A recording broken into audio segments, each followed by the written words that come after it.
നാം അറിഞ്ഞാണല്ലോ American president കഴിഞ്ഞ ദിവസമേ പ്രഖ്യാപിച്ചത് ഏകദേശം 50% താരിഫാണ് ഇന്ത്യയിൽ നിന്ന് ഇറക്കുമതി ചെയ്യുന്ന ഉൽപ്പന്നങ്ങൾക്ക് അമേരിക്ക പ്രഖ്യാപിച്ചിരിക്കുന്നത്. സാമ്പത്തികമായി അടിക്കാനുള്ള ഒരു പദ്ധതി കൂടിയാണ് അവർ ലക്ഷ്യം വെക്കുന്നത്. എന്നാൽ ഇന്ത്യ അതിനൊന്നും തലകുനിക്കുന്ന ഒരു രീതിയല്ല. കാരണം നമ്മൾ തലകുനിക്കേണ്ട ആവശ്യവുമില്ല. കാരണം ലോകത്തെ ഏറ്റവും കൂടുതൽ ജനസംഖ്യയുള്ള രാജ്യം ഇന്ത്യയാണ്. അമേരിക്ക കേവലം 36 കോടിയേ ഉള്ളൂ. നമ്മൾ 140 കോടിയുണ്ട്. അത് മാത്രമല്ല അമേരിക്കയുടെ രാഷ്ട്രത്തിന് മുന്നിൽ നമ്മൾ തലകുനിക്കേണ്ട ആവശ്യവുമില്ല. ഇങ്ങനെയൊക്കെ ഇതിനെ തിരിച്ചടിക്കാൻ സാധിക്കും. ഒന്ന്, ഇന്ത്യയുടെ വിമാന കമ്പനിയായ ഇൻഡിഗോയും എയർ ഇന്ത്യയും അമേരിക്കൻ ബേസ് കമ്പനിയായിട്ടുള്ള ബോയിങ്ങോ അല്ലെങ്കിൽ എയർബസ് ആണെന്ന് തോന്നുന്നു. അവിടുന്ന് ഏകദേശം 500 മുകളിൽ വിമാനങ്ങളാണ് നിർമ്മാണത്തിനുള്ള ഓർഡർ കൊടുത്തത്. അത് ഏകദേശം ക്യാൻസൽ ചെയ്ത രീതിയിലാണ് നമുക്ക് ന്യൂസുകളിലൂടെ കാണാൻ സാധിക്കുന്നത്. അത് വലിയ രീതിയിൽ അമേരിക്കയെ ബാധിച്ചിട്ടുണ്ട്. കാരണം അതിനെ ബേസ് ചെയ്തുള്ള ഇൻഡസ്ട്രീസിന് മൊത്തത്തിൽ അത് അടിയാവും. മാത്രമല്ല തൊഴിലവസരങ്ങൾ അവിടെ കുറയുകയും ചെയ്യും. അത് മാത്രമല്ല നമ്മളും കൂടി അതിനെതിരെ പ്രതികരിക്കേണ്ടതുണ്ട്. കാരണം നമ്മളൊന്ന് ചൈനയെ ഒന്ന് പരിശോധിച്ച് നോക്കുകയാണെങ്കിൽ അവർക്ക് യൂട്യൂബ്, ഇൻസ്റ്റാഗ്രാം, ഫേസ്ബുക്ക് ഇതൊക്കെ അവിടെ നിരോധിച്ചിരിക്കുകയാണ്. വാട്സപ്പ് പോലും അവിടെ ഇല്ല. VPN ഉപയോഗിക്കാമെങ്കിലും ഒഫീഷ്യലി അവിടുത്തെ ഗവൺമെന്റ് അത് നിരോധിച്ചിരിക്കുകയാണ്. അവർക്ക് അവരുടേതായ WeChat, യൂട്യൂബിന് പകരമായ സംവിധാനങ്ങൾ അവിടെ ഉണ്ട്. എന്തുകൊണ്ട് നമ്മുടെ രാജ്യത്തും അങ്ങനെ ഒരു പദ്ധതിക്ക് നമ്മൾ മുന്നിട്ടിറങ്ങുന്നില്ല? നമ്മളൊരു കാര്യം മനസ്സിലാക്കേണ്ടത്, അമേരിക്കയെക്കാൾ ഇപ്പൊ യൂട്യൂബ്, ഗൂഗിൾ അതുപോലുള്ള ഫേസ്ബുക്ക് പോലുള്ള കമ്പനികൾ അമേരിക്കയിൽ നിന്നുണ്ടാക്കുന്നതിനേക്കാൾ ഇരട്ടി വരുമാനമാണ് ഇരട്ടി ലാഭമാണ് ഇന്ത്യയിൽ നിന്നുണ്ടാക്കുന്നത്. നിങ്ങളൊരു കാര്യം മനസ്സിലാക്കണം, യൂട്യൂബ് ഏറ്റവും കൂടുതൽ ഉപയോഗിക്കുന്നത് ഇന്ത്യക്കാരാണ്, ഇൻസ്റ്റഗ്രാം ഏറ്റവും കൂടുതൽ ഉപയോഗിക്കുന്നത് ഇന്ത്യക്കാരാണ്, ഫേസ്ബുക്ക് ഏറ്റവും കൂടുതൽ ഉപയോഗിക്കുന്നത് ഇന്ത്യക്കാരാണ്, അതുപോലെ തന്നെ വാട്സപ്പും. കാരണം അമേരിക്കൻ ഉൽപ്പന്നങ്ങൾ വലിയ രീതിയിൽ നമ്മൾ ഉപയോഗിച്ച് അവരാണ് അതിന്റെ ലാഭം കൊണ്ടുപോകുന്നത്. എന്തുകൊണ്ട് നമ്മൾ ഇന്ത്യക്കാർ തന്നെ ഉണ്ടാക്കിയെടുത്തൊന്നും നമ്മൾ ചെയ്തുകൂടാ? ഇന്ത്യയിൽ അങ്ങനെ അത്തരം പലതും വന്നതാണ്. ഷെയർ ചാറ്റ്, അങ്ങനെ ഒരുപാട് സംഭവങ്ങൾ ഇറങ്ങിയെങ്കിലും അതിന് കാര്യമായ ഒരു വിജയം ഉണ്ടാക്കാൻ സാധിച്ചിട്ടില്ല. പക്ഷെ നമ്മളും അമേരിക്കയ്ക്ക് ഈ ഒരു രീതിയിലുള്ള തിരിച്ചടി, അതായത് ഇവരുടെ ഇന്റർനെറ്റ് സംവിധാനം, ഇവരുടെ സെർച്ച് എഞ്ചിനായ ഗൂഗിൾ, ഫേസ്ബുക്ക് ഇതൊക്കെ നിരോധിച്ചാൽ അവർക്ക് വലിയ രീതിയിലുള്ള തിരിച്ചടിയാവും. അങ്ങനെ വരുമ്പോൾ അവർക്ക് പരമ്പരാഗതമായ ഒരു ചിന്തയുണ്ട്, ഞങ്ങൾ ലോക പോലീസാണ്, ഞങ്ങളുടെ മുന്നിൽ എല്ലാവരും തല കുനിക്കും എന്നുള്ള അവർക്ക് ധാരണ ഉണ്ട്. ആ ധാരണ നമുക്ക് മാറ്റിയെടുക്കാൻ സാധിക്കും.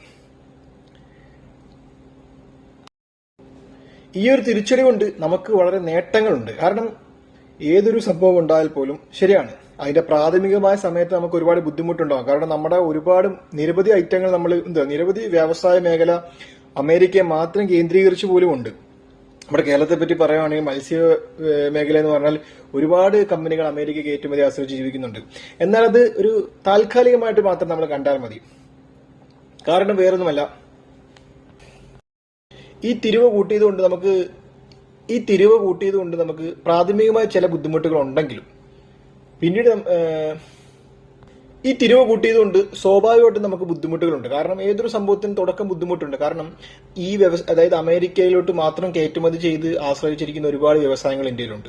നമ്മുടെ കേരളത്തിൽ പോലും ഉണ്ട്. നമ്മുടെ ടെക്സ്, അതുപോലെ തന്നെ ഒരുപാട് മത്സ്യമേഖലയൊക്കെ അമേരിക്കയിലോട്ട് മാത്രം കയറ്റുമതി ചെയ്ത് അമേരിക്കയിലോട്ട് മാത്രം കയറ്റുമതി ആശ്രയിച്ച് ജീവിക്കുന്നവരാണ്.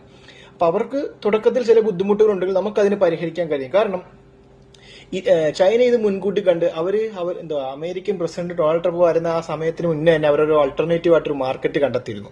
അതേ ഐഡിയ തന്നെ നമുക്കും ചെയ്യാം. കാരണം നമുക്ക് വിദേശ രാജ്യങ്ങളോട് നല്ല ബന്ധമാണ്. കാരണം മറ്റു രാജ്യങ്ങളെ പോലെ ശത്രുതാ മനോഭാവം നമുക്കില്ല. അതിഥി ദേവോഭാവം എന്നാണ് നമ്മുടെ തീം പോലും. അപ്പൊ ഞാൻ പറഞ്ഞു വരുന്നത്, ഓസ്ട്രേലിയ, ഇംഗ്ലണ്ട് പോലെ രാജ്യങ്ങൾ നമ്മൾ ഈ അടുത്ത് തന്നെ നമ്മൾ സ്വതന്ത്ര വ്യാപാരക്കാരിൽ ഒപ്പിട്ടു. അതുകൊണ്ട് തന്നെ കയറ്റുമതിക്കാർക്ക് വലിയ സാധ്യതയാണ് ഈ രാജ്യങ്ങൾ തുറന്നിട്ടുണ്ട്. അതുകൂടാതെ ആഫ്രിക്ക, ലാറ്റിൻ അമേരിക്കൻ രാജ്യങ്ങൾ, ഗൾഫ് കൺട്രീസ്, അങ്ങനെ ഒരുപാട് രാജ്യങ്ങൾ നമ്മുടെ മുന്നിൽ ഈ അവസരം നമുക്ക് ഉപയോഗപ്പെടുത്താൻ സാധിക്കും. അതുകൊണ്ട് തൽക്കാലം നമ്മുടെ ആ പ്രോബ്ലത്തിനുള്ള സൊല്യൂഷൻ നമുക്ക് ഇതിലൂടെ കണ്ടെത്താൻ സാധിക്കും. പക്ഷേ ഇവിടെ നമ്മൾ ഏറ്റവും കൂടുതൽ അതിശയിപ്പിക്കുന്ന കാര്യം എന്ന് വെച്ചാൽ ഇതുവഴി ഏറ്റവും കൂടുതൽ നഷ്ടം സംഭവിക്കാൻ പോകുന്നത് അമേരിക്കക്കാണ്.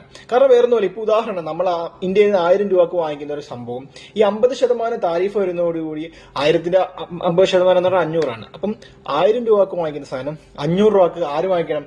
അമേരിക്കയിലെ സാധാരണക്കാരായിട്ടുള്ള ജനങ്ങളാണ് ഇത് വാങ്ങിക്കേണ്ടത്. അപ്പോൾ സ്വാഭാവികമായിട്ട് അവിടെ എന്ത് ചെയ്യും? വിലക്കയറ്റം കൂടുന്തോറും ഇപ്പം ഉദാഹരണം, നമ്മൾ ഇന്ത്യയിൽ നിന്ന് ടാറ്റ സ്റ്റീലിന്റെ കമ്പി ഇറക്കുക നമ്മൾ കരുതുക. 1000 രൂപയുടെ സാധനം 1500 കൂടി വെക്കുക. അതിനെ ബേസ് ചെയ്തുള്ള നിർമ്മാണ മേഖല, മറ്റു മേഖലകൾ കൂടി സ്വാഭാവികമായിട്ടും വില ഉയരും. അങ്ങനെ ഉയർന്നാൽ ഇൻഫ്ലേഷൻ സംഭവിക്കും. അത് അമേരിക്കൻ എക്കണോമിക്ക് കൂടുതൽ ബാധ്യതയായി മാറുകയുള്ളൂ. അത് മാത്രമല്ല, ഇന്ത്യയും ചൈനയിൽ നിന്നും കിട്ടുന്ന പോലെ വില കുറഞ്ഞ നല്ല ക്വാളിറ്റി ഉള്ള പ്രൊഡക്റ്റുകൾ മറ്റു രാജ്യത്ത് ലഭ്യമല്ല. കാരണം അവിടെ അത്രയും പ്രൊഡക്ഷൻ കോസ്റ്റ്, ലേബർ കോസ്റ്റ് ഉള്ളത് കൊണ്ട് തന്നെ അവർക്ക് അത് വലിയ രീതിയിൽ ബുദ്ധിമുട്ട് തന്നെ ഉണ്ടാകാൻ സാധ്യതയുള്ളൂ. ഇത് ഏറ്റവും കൂടുതൽ ബാധിക്കുന്നതും ഇതിന്റെ ഫുള്ള് പ്രതിസന്ധി അനുഭവിക്കുന്നതും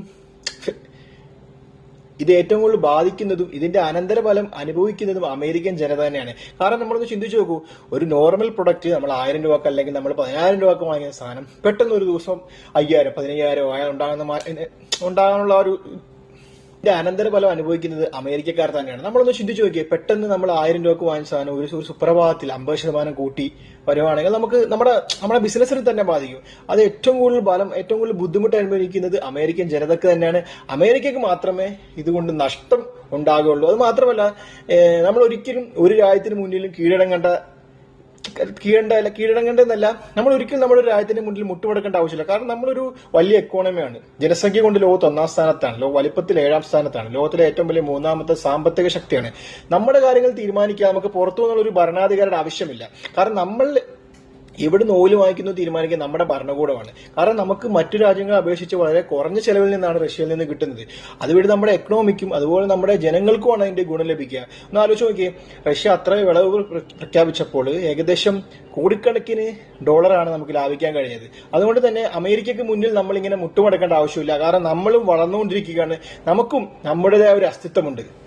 ഇതുപോലുള്ള പുതുപുത്തൻ വീഡിയോ കാണുന്നതിന് ഈ ചാനൽ സബ്സ്ക്രൈബ് ചെയ്യുക. കൂടുതൽ അന്താരാഷ്ട്ര വിഷയങ്ങളുമായി ഞാൻ ഉടനെ എത്തുന്നതാണ്. നിങ്ങൾക്ക് താല്പര്യമുള്ള വിഷയങ്ങൾ നിങ്ങൾ കമന്റ് ബോക്സിൽ രേഖപ്പെടുത്താം. അതനുസരിച്ച് അടുത്ത വീഡിയോയുമായി ഞാൻ എത്തുന്നതാണ്. നന്ദി, നമസ്കാരം.